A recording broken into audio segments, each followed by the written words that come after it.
नमस्कार प्रिय बच्चों।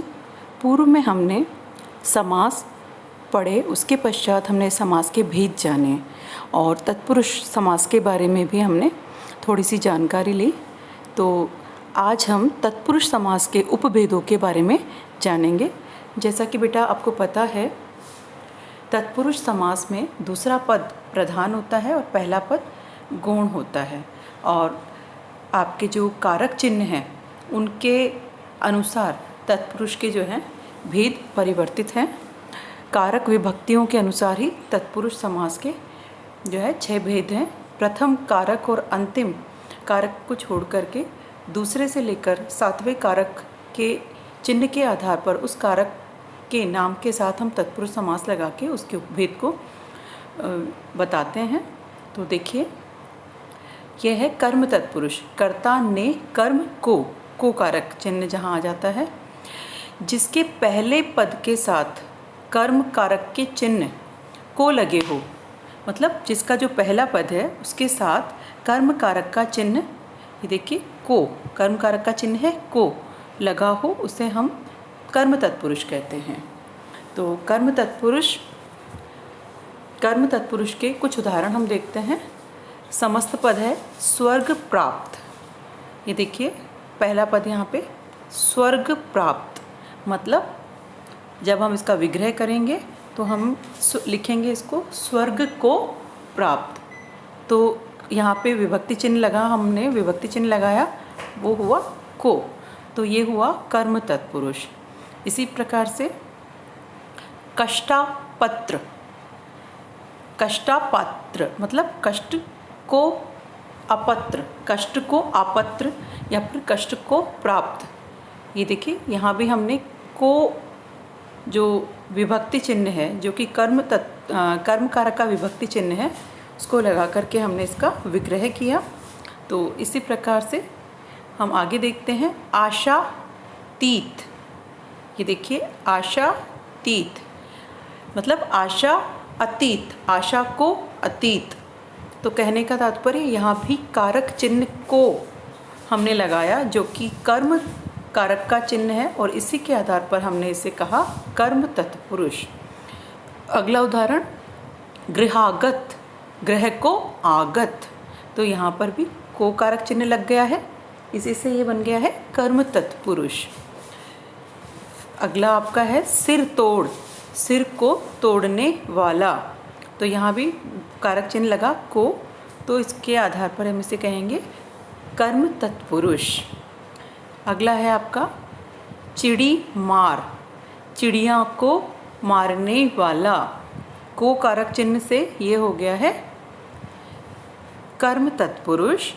सिर तोड़ बिल्कुल वैसे ही है जैसे कि ये था हमने ऊपर वाला जो पढ़ा, सिर तोड़ मतलब सिर को तोड़ने वाला। फिर अगला देखिए गगन चुंबी, गगन को चूमने वाला, को कारक चिन्ह, ये जो आ गया ये हो गया को कारक चिन्ह से। इसी प्रकार से अगला है यश प्राप्त, यश प्राप्त, यश को प्राप्त, तो इस प्रकार से ये भी हो गया है।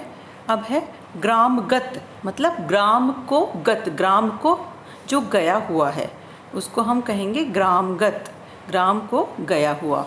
ठीक है। अगला आप देखिए बेटा रथ चालक। ये देखिए रथ और चालक, अब जब इसका विग्रह किया हमने, रथ को चलाने वाले को हम कहेंगे रथ चालक, तो विभक्ति चिन्ह को आ गया है, इसी के आधार पर इसे हम कहेंगे कर्म तत्पुरुष समास।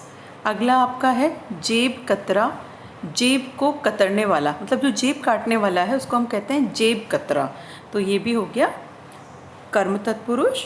तो कहने का मतलब कर्म तत्पुरुष के अंतर्गत कर्म कारक का विभक्ति चिन्ह को लग करके समस्त पद का विग्रह होता है, और को विभक्ति चिन्ह प्रथम पद में लग जाता है, तो यह कर्म तत्पुरुष हुआ।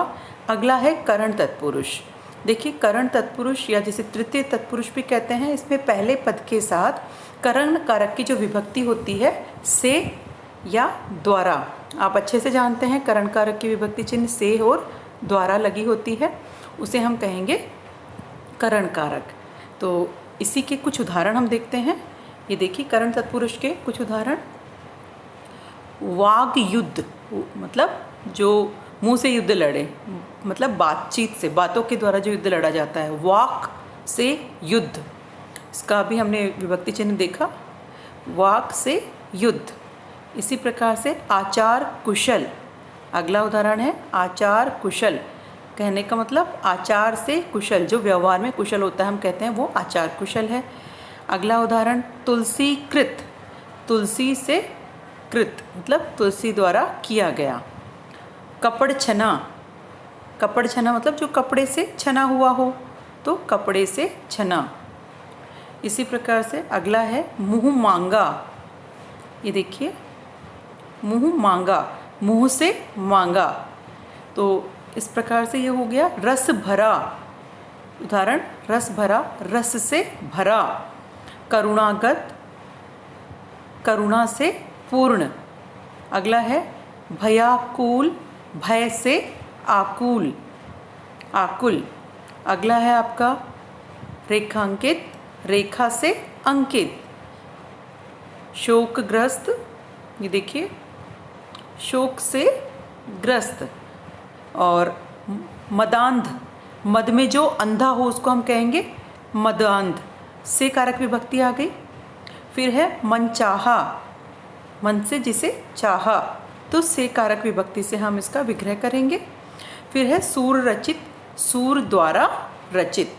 तो इस प्रकार से करण कारक की से विभक्ति से जिन से करण कारक का जो चिन्ह है उससे हम जब विग्रह करते हैं तो वो हो जाएगा करण तत्पुरुष। एक और ध्यान देने की बात है, से कारक चिन्ह करण में भी है तो से कारक चिन्ह अपादान कारक में भी है, लेकिन से कारण चिन्ह, करण में जो से चिन्ह है उसके द्वारा संबंध जुड़ता है और अपादान में संबंध टूटता है। संबंध विच्छेद का जो भाव है वो अपादान कारक में है। दोनों का विभक्ति चिन्ह समान होने पर हम इस प्रकार से वाक्य को अभिहित करेंगे।